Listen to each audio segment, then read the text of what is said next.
Salve a tutti e a tutti, sono Francesco Carta e oggi per la Scuola del Popolo della CGIL di Oristano vi proporrò la terza pillola sulla storia dei minatori sardi. Riprendendo il nostro percorso lasciato all'età del rame, oggi descriveremo l'età del bronzo. Il bronzo, la prima lega metallica conosciuta dall'uomo. Nel bronzo il rame si unisce allo stagno e lo rende più duro. Lo stagno si estrae dalla cassiterite, un minerale che in Sardegna si trovava nella miniera di Perdugara, posta al confine tra i comuni di Flumini Maggiore e di Gonos Fanalica. Gli storici e gli archeologi ancora oggi stanno approfondendo l'età del bronzo. In Sardegna si studiano le possibili influenze con le altre civiltà mediterranee, contaminazioni che possono aver favorito l'uso di tecniche di fusione e di scavo utilizzate in altre parti del pianeta.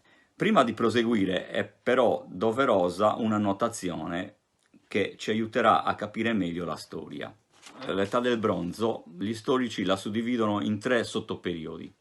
Il bronzo antico, che va dal 1800 al 1500 a.C., il bronzo medio, che invece parte dal 1500 e arriva fino al 1200 a.C., e il bronzo recente dal 1200 al 900 a.C.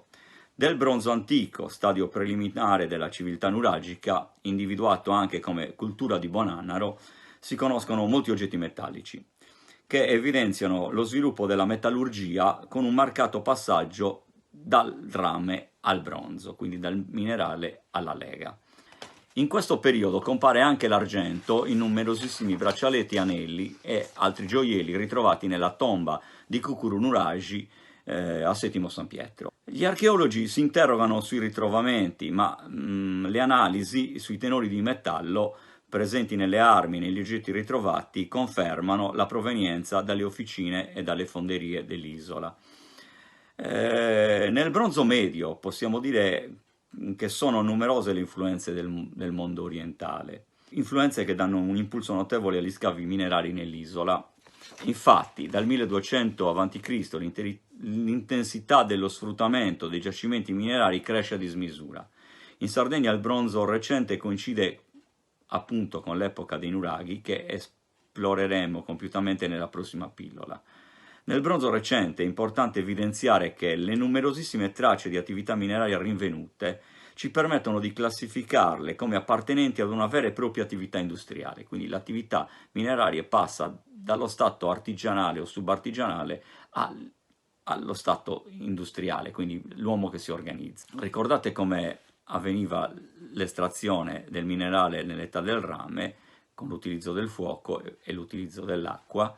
Oggi possiamo dire con certezza che l'uomo dell'età del bronzo si era organizzato diversamente.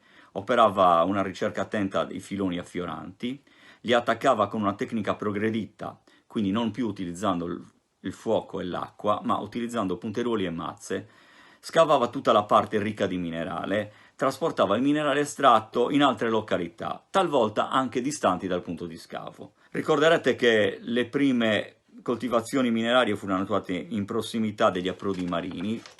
L'uomo dell'età del bronzo invece coltivò filoni anche nell'entroterra, tracciando quella rete delle miniere che è giunta sino ai nostri giorni. Con le miniere cresce anche e si aggiorna la metallurgia.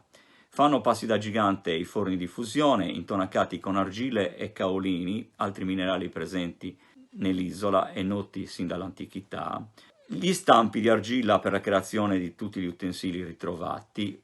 A fianco dei ritrovamenti, molte volte gli archeologi hanno ritrovato gli stampi che venivano utilizzati per fondere il metallo. Sono di questo periodo i numerosi lingotti di rame in forma di pelle di bue o di dimensioni più piccole, chiamati pannelle, lingotti e pannelle che erano certamente oggetto di scambio con le civiltà del tempo, il mondo miceneo e le regioni dell'Europa occidentale. Come ho detto in precedenza, siamo entrati nella fase della civiltà nuragica che ha caratterizzato la vita dell'isola per numerosi secoli e che sarà l'oggetto della prossima pillola. Io vi ringrazio e vi saluto.